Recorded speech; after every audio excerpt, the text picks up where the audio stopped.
오늘 함께 나눌 말씀은 요한복음 17장 17절에서 19절까지입니다. 그들을 진리로 거룩하게 하옵소서. 아버지의 말씀은 진리니이다. 아버지께서 나를 세상에 보내신 것 같이 나도 그들을 세상에 보내었고 또 그들을 위하여 내가 나를 거룩하게 하오니 이는 그들도 진리로 거룩함을 얻게 하려 함이니이다. 아멘. 우리는 서로 대화를 할 때 형용사를 상당히 많이 사용합니다. 형용사는 어떤 사물의 상태나 그 성질을 나타낼 때 쓰는 표현이죠. 하지만 말하는 사람과 듣는 사람 사이에 그 사전적 의미를 늘 같이 공유하지는 않습니다. 보통은 보편적으로 같이 이해를 하긴 해요. 예를 들면 신생아를 보면서 사랑스럽다라고 할 때 보통은 다 동의합니다. 하지만 매번 그런 건 아니죠. 예를 들어서 같은 음식을 먹었는데 누군가는 이 음식이 참 맛있다라고 얘기할 수 있고 누군가는 나는 맛이 없는데 라고 얘기할 수도 있습니다. 그리고 똑같은 상황을 추억하는데 어떤 사람은 나는 그때 참 행복했다라고 말할 수 있고 어떤 사람은 나는 그때 불행했다라고 말할 수도 있습니다. 이처럼 같은 상황을 형용사로 묘사하는데도 사람에 따라서 말하는 사람과 듣는 사람의 그 여러 가지 상태에 따라서 얼마든지 달리 해석될 수 있습니다. 하지만 이런 형용사적 표현이 절대적인 하나의 의미로 사용되는 것이 있습니다. 말하는 사람, 듣는 사람이 아무리 이견이 있더라도 말하는 사람이 말한 그 의미가 절대적인 형용사가 하나 있다는 거예요. 그건 주로 성경에서 많이 발견할 수 있는 단어입니다. 바로 거룩하다입니다. 거룩하다. 그냥 우리말 국어사전에 등재된 의미를 따지면은 뜻이 높고 위대하다라는 의미를 가지고 있습니다. 뜻이 매우 높다, 위대하다. 이것도 얼마든지 우리는 주관적으로 해석할 수 있어요. 하지만 성경에서 본래 쓰이는 의미를 살펴보면 얘기가 약간 달라집니다. 성경에서 사용될 때 그 의미는 구별하다, 분리하다라는 의미를 가지고 있어요. 기존 것과는 전혀 다르다라는 의미를 가지고 있습니다. 근데 이것 또한 좀 굳이 깊이 따지고 들어가면 얼마든지 다르게 해석할 수도 있습니다. 그럼에도 불구하고 이 거룩하다라는 형용사가 절대적인 의미를 가지고 있다는 것은 그 기준이 성경에 명확히 나와 있기 때문이에요. 다시 말하면 성경에서 말하는 거룩의 기준에 들어가지 않으면 우리가 아무리 이것이 거룩한 것이다라고 얘기해도 그것은 결코 거룩한 것이 될 수 없다라는 거예요. 어떻게 살펴볼 수 있을까요? 레위기 19장 말씀을 전체적으로 살펴보면 하나님께서 모세를 통해서 이스라엘 백성들에게 주신 말씀이 기록되어 있습니다. 당시 이스라엘 백성들은 애굽에서의 노예 생활을 벗어나서 하나님께서 약속하신 땅을 향해서 광야 여정 가운데 있는 중이었어요. 그러니까 하나님께서는 그냥 아무한테나 얘기하신 게 아니라 지금 레위기에 기록되어 있는, 특히 지금 살펴볼 레위기 19장 말씀을 뭐 애굽에 있는 바로나 애굽 사람들 혹은 가나안 땅에 있는 사람들에게 주신 말씀이 아니라 당신의 택하신 백성들에게 주신 말씀이라는 걸 유념하셔야만 합니다. 19장 2절 말씀을 보면 하나님께서 이렇게 말씀하시죠. 너희는 거룩하라. 이는 나 여호와 너희 하나님이 거룩함이니라. 이 거룩이라는 단어, 좀 전에 그 성경에서 말하는 의미를 살펴봤죠. 분리하다, 구별하다. 이것은 전적으로 하나님께만 100% 맞아떨어지는 표현입니다. 하나님께서는 모든 것을 창조하셨지만 또 그 안에 내재해 계시지만 결코 그것에 섞이지 않으십니다. 다시 말하면 그 세상적인 것에 물들지 않으신다는 거예요. 세상 가운데 계심에도 불구하고 완전히 그것과 구별되어서 초월적인 존재로 계신 고귀하신 하나님이십니다. 그렇기 때문에 거룩이라는 단어는 전적으로 하나님의 속성에만 어울리는 단어예요. 그러니까 하나님과 관련될 때만 거룩은 그 의미가 완전해질 수 있습니다. 여기서부터 문제가 생기죠. 그런데 이 완전한 의미의 거룩함을 하나님께서는 당신의 백성에게 요구하신다는 거예요. 지금 말씀드렸지만 이 거룩은 하나님과만 관련된 거예요. 하나님만이 완전하게 거룩에 대해서 증거가 되실 수 있고 정의가 되실 수 있습니다. 우리가 아무리 하나님의 백성이라고 해서 그것이 곧 완전한 거룩한 삶을 보장하지는 못하죠. 우리가 하나님 백성이라는 이유만으로 이 세상의 모든 것을 초월해서 살 수 있나요? 그렇지 않습니다. 이미 우리가 익히 경험하고 있는 것처럼 전염병이 도니까 교회를 다니는 사람, 안 다니는 사람 예외 없이 우리는 다 그 영향을 받고 있음을 부인하지 못하죠. 어느 지역에 전쟁이 일어나고 자연재해가 일어나면 그 지역에 있는 사람들은 그리스도인이든 그리스도인이 아니든 상관없이 그 피해를 고스란히 입습니다. 결코 여러 가지 상황과 환경에 우리는 초월할 수가 없는 존재들이에요. 그런데 하나님께서는 당신의 백성들에게 초월자가 되라고 얘기하신 거예요. 완벽하게 구별되라고 얘기하신 거예요. 거룩하라고 얘기하십니다. 그러면 이거는 그냥 불가능한 일을 맡기시고 어떻게 신용이라도 내면 복을 주시고 그것조차 하지 않으면 벌을 주시기 위해서 하나님께서 우리에게 장난을 치시는 것일까요? 전혀 그렇지 않습니다. 이미 말씀드린 것처럼 이 거룩이라는 개념은 하나님과 관련될 때만 완전한 의미가 형성된다고, 그것이 정의된다고 말씀드렸죠. 그렇기 때문에 우리는 거룩하라는 말씀을 받았을 때 그것을 우리 자신에게서 답을 찾으면 안 됩니다. 하나님에게서 찾아야 돼요. 다시 말하면 거룩하신 하나님과 온전한 관계에 있을 때 우리는 거룩해진다는 것입니다. 우리가 잘 아는 빌립보서 4장 13절은 바울이 로마 감옥 안에 갇혀 있을 때 기록한 겁니다. 그 내용은 다음과 같죠. 내게 능력 주시는 자 안에서 내가 모든 것을 할 수 있느니라. 그는 자유인이 아니었어요. 기존처럼 이렇게 왕성하게 선교 활동을 할 때가 아니었습니다. 감옥이란 제한된 공간, 그 억압적인 분위기와 환경 속에 갇혀있는 사람이었어요. 그런 그가 감옥에서 모든 일을 할 수 있다. 할 수 있는 일이 얼마나 될까요? 몸도 불편하고 마음도 그다지 편하지 않은 상황이었어요. 그 상황 속에서 그가 그냥 단지 사도라는 신분이 있으니까 그 밖에 있는 사람들에게 뭔가 위로를 주기 위해서 그냥 힘들지 않은 척하고 말하는 것일까요? 결코 그렇지 않습니다. 그의 몸은 감옥 안에 갇혀 있었지만 그는 철저하게 하나님께 속한 사람으로 살았어요.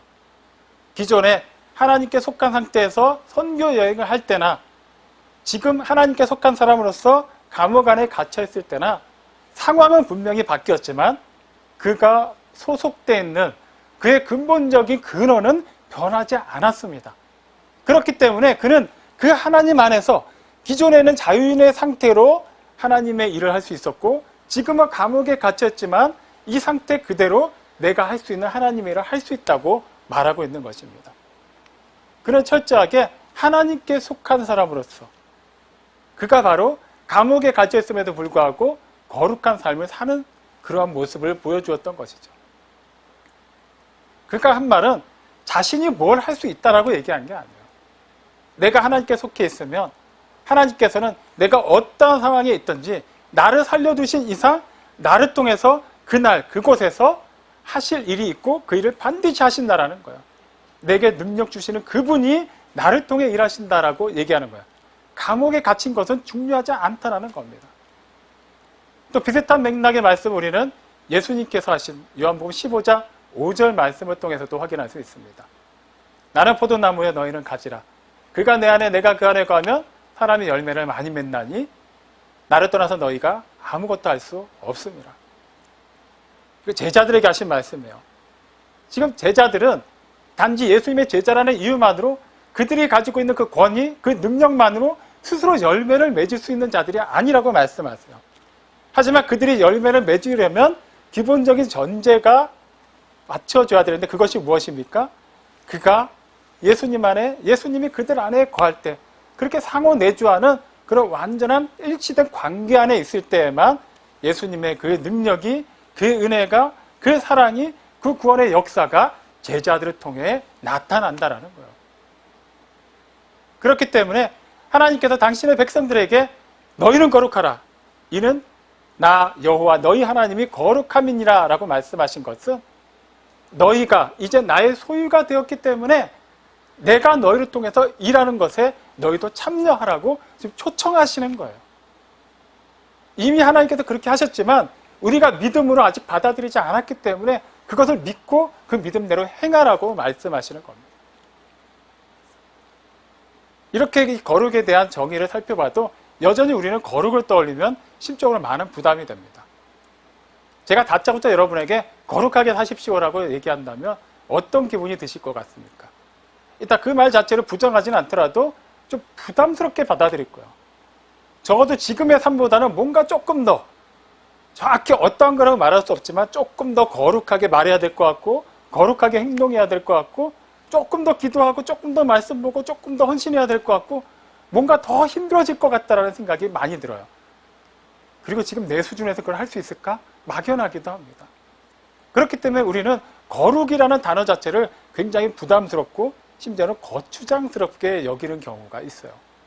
그것을 넌지시 다른 사람들에게 밀어넣습니다. 그러고 왠지 목사하고는 어울려도 일반 성도인 나와는 크게 어울리지 않는 것처럼 말이에요. 아니면 성경에 나와 있는 믿음의 사람들에게는 어울리는 말이지만 그들은 과연 성자라고 말할 수 있는 사람들이기 때문에 그들은 그 거룩한 사람들로서 충분히 그런 삶을 살았지만 나는 그들과 비교할 때 결코 그러한 삶을 살 수 없다라고 스스로 자신의 능력을 하향해서 판단할 수도 있어요. 하지만 하나님께서는 전혀 그 부분에 대해서 여지를 두지 않으십니다. 당신의 백성이라면 예외 없이 거룩하라고 말씀하세요. 그렇다고 우리는 여전히 이것을 부담스럽게 큰 수고하고 무거운 짐으로 안고 그냥 그렇게 살아야만 하는 것일까요? 결코 그렇지 않습니다. 오히려 성경은 거룩하라는 말씀을 들은 것 자체가 하나의 명령이기 이전에 하나님의 놀라운 은혜의 말씀이고 특권을 알려주시는 것임을 말하고 있어요. 그것을 레위기 20장 26절을 통해 살펴볼 수 있습니다. 레위기 20장 26절의 전반부는 방금 살펴본 19장 2절 말씀과 똑같아요. 너희는 내게 거룩할지어다. 이는 나 여호와가 거룩하고 여기까지 내용이 같습니다. 근데 그 다음에 이유가 나와 있어요. 내가 또 너희를 나의 소유로 삼으려고 너희를 만민 중에서 구별하였기 때문이다. 내가 너희를 나의 소유로 삼으려고 만민 중에서 너희를 구별하였다. 그러니까 너희는 거룩하라는 거예요. 말의 순서대로만 보면 거룩하라가 먼저예요. 그렇기 때문에 그 말만 들으면 어떻게 하면 거룩할 수 있을까? 어떻게 하면 하나님께서 인정하시는 거룩한 수준의 삶을 살 수 있을까라고 생각하지만 하나님께서 말씀하시는 모든 특히 명령형으로 말씀하신 것은 그냥 밑도 끝도 없이 명령하시지 않습니다. 반드시 그것을 지킬 수 있는 그 발판을 마련해 두시고 말씀하신 거예요. 그 발판이 무엇입니까? 하나님이 그들을 택하셨다라는 거예요. 하나님이 그들을 당신의 소유로 삼으셨다라는 거예요. 그냥 많은 열방 가운데서 무작위로 이스라엘 백성들을 선택하신 다음에 그들에게 그냥 막무가내로 너희들은 일단 거룩하게 살아. 너희들이 어떻게 사는지 보고 그 다음에 내가 복을 줄지 저주를 내릴지 결정하겠다라고 말씀하신 게 아니에요. 그들을 영원전부터 하나님이 가지셨던 그 특별한 주권에 따라서 선택하시고 때가 되자 그들을 부르셨어요. 그리고 당신의 소유된 백성으로 삼으셨습니다. 그 다음에 하신 말씀이 뭐예요? 이제는 너희는 내 것이니까 거룩한 나의 소유가 되었으니까 거룩한 자의 삶을 살라고 얘기하신 거예요. 다시 말하면 이건 무엇입니까? 거룩하게 살라는 것이 핵심인 것 같지만 결과적으로 하나님께서 그 말씀을 통해서 주시는 큰 의미는 위로의 말씀이요. 너희는 나의 것이다라는 거예요. 이방인에게 그 얘기를 하지 않으셨어요. 이스라엘 백성 외에 그 당시 이스라엘 백성의 어느 민족에게도 그러한 말씀을 주시지 않았어요. 그들에게는 힘든 일을 맡기지 않고 이들에게만 힘든 일을 맡기신 것이 아니라 이들만을 사랑하신 거예요. 이들만을 택하신 거예요. 어떻게 보면 왜 그 당시 수많은 사람들이 있었는데 수많은 민족이 있었는데 이스라엘 민족만 그렇게 하셨을까? 그 하나님의 전적인 주권이자 하나님의 선택입니다. 그거에 대해서 우리는 말할 이유가 없어요. 그냥 하나님께서 하신 일에 대해서 그대로 받아들여야 되는데 다만 하나님께서 왜 그렇게 하셨고 그것을 통해서 이루시고자 하는 것이 무엇인가를 알 필요가 있어요. 하나님께서 이스라엘을 당신의 소유로 삼으시되 그냥 너희는 내가 택하였고 이제 너희는 잘 될 것이다 라고 말씀하시지 않았어요. 그들을 제사장 나라로 삼으셨어요. 제사장이 하는 일이 많이 있습니다만 대표적인 게 무엇인가요? 절대자와 사람들 사이에서 중재하는 역할이에요. 하나님께서는 먼저 이스라엘을 택하시고 하나님의 백성답게 살도록 모든 배경을 마련해 주셨어요. 그리고 그들의 그 거룩한 삶을 통해서 그들을 통해 거룩하신 하나님이 세상에 나타나게 하셨습니다. 그렇게 세상으로 하여금 그들을 보고 하나님을 찬양할 수 있도록, 하나님께 나아올 수 있도록, 하나님 앞에서 하나님을 영광스럽게 할 수 있도록 그 모든 계획을 세워놓으신 거예요. 이렇게만 보면 거룩하게 된다는 것은 하나의 그냥 의무이자 책임으로만 보일 수 있습니다만, 이것은 분명한 특권이라는 것을 명심해야만 해요. 아무에게나 맡기지 않았어요. 오직 그들에게만 맡기신 거예요. 또 이와 같은 사례는 다른 부분에서도 얼마든지 살펴볼 수 있습니다. 하나님께서 처음에 모세를 부르셨을 때 그에게 애굽으로 가라고 말씀하세요. 그리고 내 자손들을, 내 백성들을 그곳에서 이끌어내라고 말씀하시죠. 가나안 땅으로 들어가라고 말씀하세요. 모세 입장에서는 기가 막혔을 거예요. 나이는 들었고 힘은 없고 그런 능력도 없고 그런 세력도 없는데, 자기가 바로 앞에 나가는 것도 말이 안 되는데 무엇을 근거로 해서 그들을 이끌어낼 수 있을까요? 애굽에서. 하나님께서 단지 모세의 믿음을 시험해 보시기 위해서 말씀하신 것일까요? 그렇지 않습니다. 그 이전에 이미 하나님은 가나안 땅을 예배해 두셨어요. 약속하셨어요. 이제 하나님께서 그 때가 됐기 때문에 그 땅으로 그들을 인도해 내시겠다라고 작정하셨어요. 그 때가 된 것입니다. 그렇기 때문에 가서 전하라는 거예요. 그렇기 때문에 가서 그들을 이끌어내라는 거예요. 그렇기 때문에 가서 그들을 데리고 그 땅으로 가라고 말씀하시는 거예요. 예수님께서 산상수훈을 말씀하실 때도 마찬가지예요. 그 당시 예수님의 말씀을 듣던 사람들은 제자들을 비롯한 갈릴리 지방 사람들이었습니다. 갈릴리 지방 사람들은 대체로 가난한 사람들이었어요.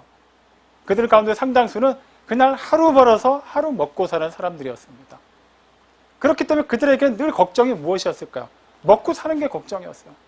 오늘은 어떻게 간신히 살았는데 내일 어떻게 먹고 살 수 있을까?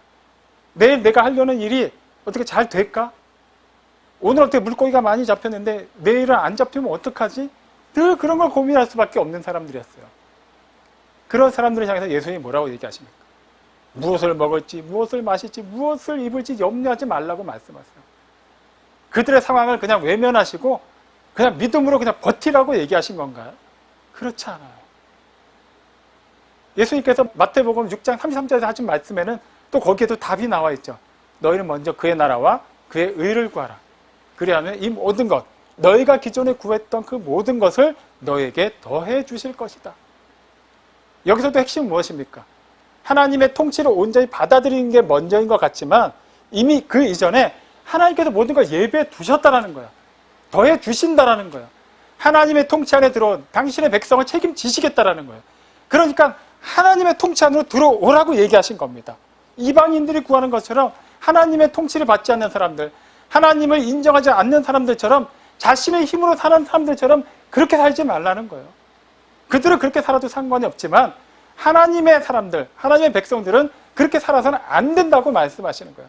예비가 되었기 때문에 이 예비된 하나님의 은혜 안으로 들어오라고 얘기하신 것입니다. 단지 그들의 믿음 없음을 책망하신 게 아니라 그들의 신분이 어떠한가를 지금 일깨워 주신 거예요. 이처럼 하나님께서 거룩하라고 말씀하신 것도 마찬가지입니다. 일단 하나님과의 관계를 통해서 거룩한 반열에는 들어갔지만 그 다음부터 또 우리가 어느 정도 수준의 거룩함을 쌓아서 완전해지는 것이 아니라 하나님께서는 이미 우리가 거룩해지도록 바꿔주셨고 우리를 영원한 그 거룩의 완성의 단계까지 이끌어 가실 것이기 때문에 그 수준에 맞게 살라고 얘기하신 거예요. 너희 수준은 지금 이게 아니야, 이거야 라고 말씀하신 거예요. 우리에게 힘을 주고 계시는 말씀입니다. 우리는 자꾸 하나님의 명령형의 말씀이 성경에 기록되어 있으면 되게 부담을 가지려고요. 나 이렇게 살기 싫은데 꼭 이렇게까지 해야 되나? 이렇게까지 안 해도 하나님은 나를 사랑하시니까 어떻게 나는 천국에는 가겠지? 그런 생각을 버리라고 얘기하신 거예요. 하나님의 말씀은 반드시 성취가 됩니다. 하나님께서 우리에게 말씀하셨다는 것은 그냥 하나님은 말씀하셨고 그걸 우리가 이루라는 것이 아니라 하나님께서 우리를 통해서 이루시겠다고 말씀하신 거예요. 그렇기 때문에 너희는 거룩하라 라는 그 말씀을 우리가 받은 이상 우리는 거룩하게 살아야만 해요. 우리가 사는 것이 아니라 내 안에 살아계시는 하나님께서 그렇게 우리를 거룩한 삶 가운데로 이끌어 가신 것이기 때문에 이런 상황을 알매도 불구하고 우리는 여전히 부담감을 가지게 돼요. 그냥 하나님 안에 속하였으면, 내가 구원받았으면, 예수님을 구세주로 영접해서 하나님의 자녀가 됐고 이제 그 거룩하신 하나님의 것이 되었다면 나는 그냥 그걸로 끝난 거 아닌가? 그 거룩함은 그냥 계속 지속되는 거 아닌가? 그렇지가 않아요. 너희는 거룩하라. 이 말씀은 우리말로 보아도 그렇고 원문으로 보아도 그렇고 시제가 미완료형입니다. 끝나지 않았어요. 거룩하게 되었지만 계속해서 거룩해지라고 말씀하시는 거예요. 신생아가 세상에 태어나면 그걸로 끝나나요? 그렇지 않아요. 계속해서 자라가야만 합니다. 그 자라가는 과정에서 그냥 아이 혼자 자라가게 내버려 두나요? 그렇지 않죠. 부모를 비롯해서 많은 사람들이 도움의 손길을 아이에게 펼칩니다. 마찬가지예요. 하나님께서 우리에게 너희는 거룩해져라, 너희는 거룩하게 자라가라라고 말씀하실 때는 우리를 거룩하게 하시 그때부터 계속해서 거룩해지도록 그리스도의 장성한 분량에 이르기까지 우리를 그대로 내버려 두시는 게 아니라 우리를 도와서 우리를 하여금 그 영화의 단계까지 이끌어 가시겠다라고 말씀하시는 거예요. 이것은 하나님의 의지입니다. 우리를 거룩하게 하신 것으로 끝내신 것이 아니라 계속해서 그 충만한 경지에 이르기까지, 그리고 영원한 그 영화의 단계까지 하나님께서 결코 우리를 포기하지 않고 이끌어 가시겠다고 말씀하시는 거예요. 그렇기 때문에 우리는 계속해서 자라가야만 해요. 저는 지금까지 사역을 해오면서 자칭 그리스도인이라고 하는 사람들 사이에서 이런 표현을 좀 자주 들었습니다. 표현은 좀 다양합니다만 그 의미는 같아요. 이런 겁니다. 나는 예수님을 구세주로 영접했습니다. 나는 구원받았습니다. 여기까지 맞아요. 그러니까 나는 어떻게 살아도 하나님 나라에 갑니다. 예전과 똑같이 살아도 나는 천국에 갑니다. 나는 구원받았으니까요. 나는 믿으니까요. 굳이 내가 예수님을 믿고 난 다음에 어차피 믿음으로 구원받았고 나의 행위로 구원받는 것이 아닌데 나의 행위로 뭘 더할 필요가 있을까요? 되게 그럴싸해 보여. 마치 성경을 많이 아는 것처럼 잘 편집한 듯이 들리는 게 사실입니다. 하지만 그 말은 틀렸어요. 오해하시면 안 됩니다. 믿음으로 구원받는 것만으로는 부족해서 어떤 행위가 수반돼야 된다는 얘기가 결코 아니라 우리는 분명히 믿음으로 구원받지만 믿음으로 구원받은 자는 거기서 끝나지 않는다라는 거예요. 의롭게 된 그때부터, 이미 임한 하나님 나라에 속한 그때부터 아직 임하지 않은 장차 임할 영원한 하나님 나라에 이르기까지 계속해서 우리는 그 과정에 맞게 자라가야만 한다는 거예요. 바울이 그걸 에베소서 5장 8절에서 얘기하죠. 너희가 전에는 어둠이더니 이제는 주 안에서 빛이라. 그래서 어떻게 얘기합니까? 이제 빛이 되었으니까 예전에 어둠에 거할 때처럼 행동해도 상관이 없다라고 얘기하나요? 그렇지 않아요. 이제 그것은 지나갔고 이제 너는 빛의 자녀들처럼 행하라는 거예요. 누구든지 그리스도 안에 있으면 새로운 피조물이다라는 거예요. 이전 것은 지나갔다라고 고린도서 5장 17절에서 또 말하죠. 지나간 거예요. 그것을 계속 우리가 끌어안고 있고 계속 그 안에 있다면 우리는 여전히 그 안에 있다라는 거예요. 어둠 안에 있다라는 걸 얘기하는 겁니다. 베드로도 똑같은 얘기를 해요. 베드로전서 2장 9절 유명한 말씀이죠. 너희는 택하신 족속이요 왕같은 제사장들이요 거룩한 나라요 하나님의 소유가 된 백성이니 이는 너희를 어두운 데서 불러내어 그의 기이한 빛 안으로 들어가게 하신 이의 아름다운 덕을 선포하게 하려 하십니다. 너희를 왕같은 제사장으로 거룩한 나라로 하나님의 소유로 삼은 이유가 무엇이냐면 너희를 그 어두운 데서 불러내어서 그 빛이신 하나님의 그 거룩한 빛 속으로 옮겨주신 그 놀라운 은혜와 능력과 역사와 사랑을 너희의 삶을 통해 세상에 증거하게 하기 위함이다라고 말씀하십니다. 예수님께서도 같은 말씀을 또 하세요. 너네 세상의 빛이다라고 말씀하시죠. 거기서 끝나나요? 빛이니까 그냥 그렇게 살아라라고 얘기하세요? 그렇지 않아요. 마태복음 5장 16절을 보면 너희의 빛이 사람에게 비치게 하여 그들로 하여금 너희의 착한 행실을 보고 하늘에 계신 너희 아버지께 영광을 돌리게 하라. 너희는 빛이 되었으니까 이제 아무렇지도 않게 살아도 돼. 이제 그 빛이 된 것 자체는 변하지 않아라고 얘기하지 않으셨어요. 빛이 되었으니까 너희를 통한 그 빛이 계속해서 사람들에게 비치게 하라. 그들을 통한 빛이에요. 그들 스스로가 만들어낸 빛이 아니라 그들을 통해서 하나님의 빛이 계속 세상에 증거되게 하라는 거예요. 그러려면 어떻게 합니까? 일단 하나님께 속해 있어야 돼요. 하나님이 영원히 살아계시기 때문에 그 영원하신 하나님 안에서 계속해서 지속적으로 우리는 그분의 빛을 받고 그 빛을 누리고 그 빛을 조명할 수 있어야만 해요. 그게 빛으로 부름받은 하나님의 자녀, 거룩함으로 부름받은 하나님의 자녀에게 주어진 사명이에요. 그렇기 때문에 나는 구원받아서 구원의 확신이 있고 천국에 가는 것에 대해서 의심의 여지가 없으니까 어떻게 살아도 천국에 갈 수 있다. 틀린 말이죠. 구원받은 사람은 어떻게 살지 않게 되어 있습니다. 하나님이 그렇게 하셨어요. 이미 우리의 영적 체질을 바꿔 놓으셨어요. 그런데 여전히 아닌데? 나는 아무렇지도 않게 살아도 전혀 문제가 없던데? 그거는 그 사람 생각이에요. 하나님의 계획에는 그게 들어가 있지 않아요. 그것은 여전히 어둠 가운데 있다는 것을 의미할 뿐입니다. 여러분은 어떻게 생각하십니까? 저도 포함한 우리 교회 성도들 가운데는 그런 생각하는 분이 안 계시길 바랍니다. 우리는 비록 우리의 삶 자체를 보면 우리 자신이 너무 잘 알잖아요. 지금까지 우리의 신앙생활 여정을 이렇게 돌이켜보면 우리가 영적으로 얼마나 많이 넘어졌습니까? 얼마나 많이 실패했나요? 그것만 놓고 보면 우리가 과연 거룩할까? 그거에 대해 자신 있게 말할 수 있는 사람은 아무도 없습니다. 그럼에도 불구하고 하나님께서는 우리를 거룩하라고 말씀하세요. 거룩해졌으니까, 하나님의 소유가 됐으니까.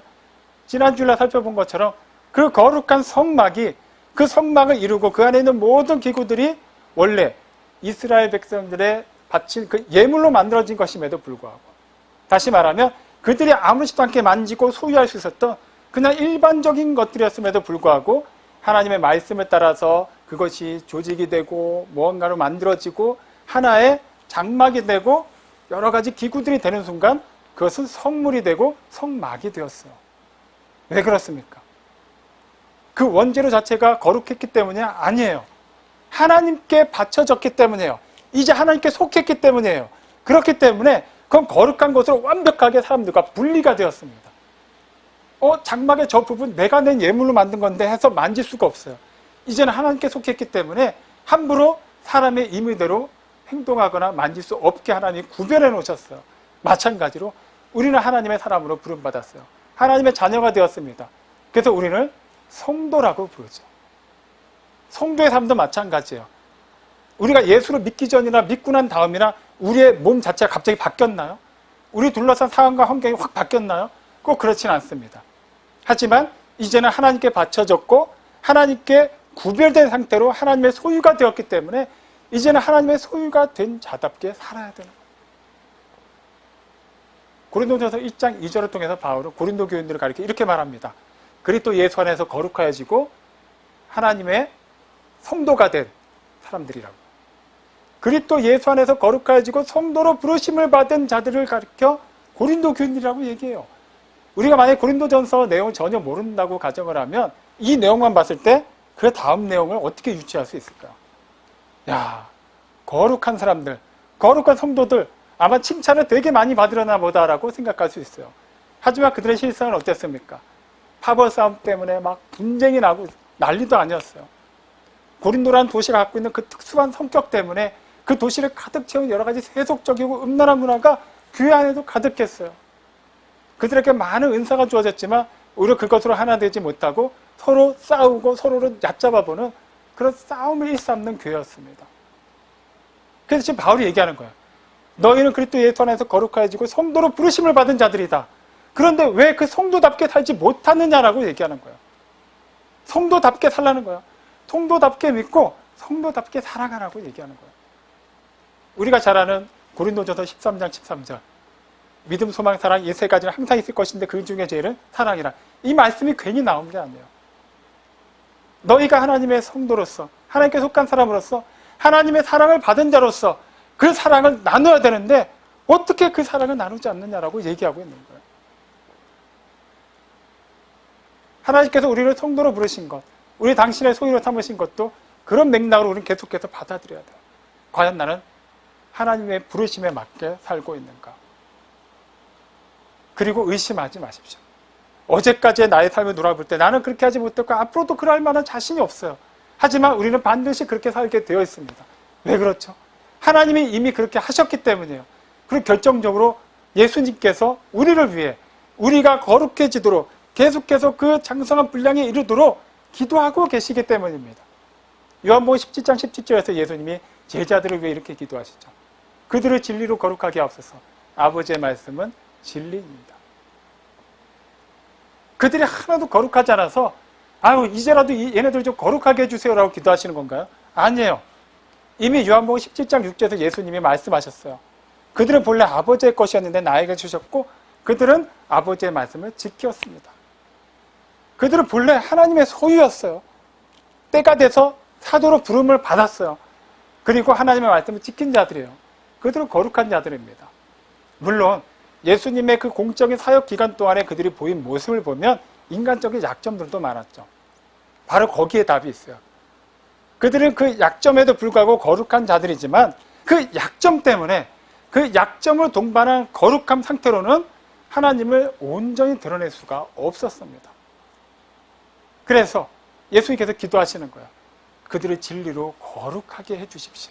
그들은 이미 진리로 거룩하게 됐지만 계속해서 그 진리 안에서 거룩해지게 해주십시오. 그런 그들을 통해서 거룩하신 하나님이 이 세상에 나타나게 해주십시오라고 기도하신 겁니다. 그들이 그 진리 가운데서 그 진리로 말미암아 거룩해지고 그 거룩함을 계속해서 나타냈기 때문에 그들을 통해서 복음의 씨앗이 뿌려졌어요. 그 뿌려진 씨앗에서 열매가 나고 그 열매에서 또 다른 씨앗이 나와서 또 열매가 맺히고 그렇게 오늘날 우리에게까지 이르게 된 것입니다. 사랑하는 성도 여러분, 하나님께서 우리에게 거룩하라고 말씀하신 것은 결국 부담을 주기 위한 명령이 아니라는 것을 먼저 기억하시기 바랍니다. 이것은 철저히 하나님과 관계된 것이기 때문에 우리가 하나님과의 관계를 온전히 맺고 있다면 우리의 그 거룩함에 대해서는 하나님께서 확증하시고 인정하십니다. 그리고 이것은 지속되어야만 해요. 하나님의 의지이자 우리를 향한 예수님의 기도 제목이기 때문에 이 일은 반드시 이루어지게 되어 있습니다. 그렇기 때문에 하나님께서 우리를 거룩하다고 말씀하시고 거룩하게 살라고 말씀하신 것을 하나의 그냥 대명제, 대전제로만 그치지 않고 그것이 지금의 우리의 삶 속에서 계속 이루어지고 있다는 것을 인정하시기 바랍니다. 하나님께서 우리 각 사람을 그 삶의 자리로 불러주셨어요. 그 의미는 무엇일까요?